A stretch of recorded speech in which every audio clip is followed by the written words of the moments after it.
Singapore. Okay? Tignan nyo yung Singapore, 1.02 billion. Thailand, mga kabatas natin, 1.3 billion. Vietnam, 1.05 billion. Ito yung year-to-date, mga kabatas natin, average daily trading value across all stocks in each market.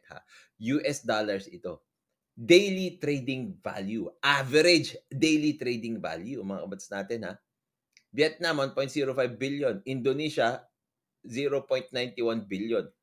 Malaysia, 0.57 billion. The Philippines, 0.10 billion.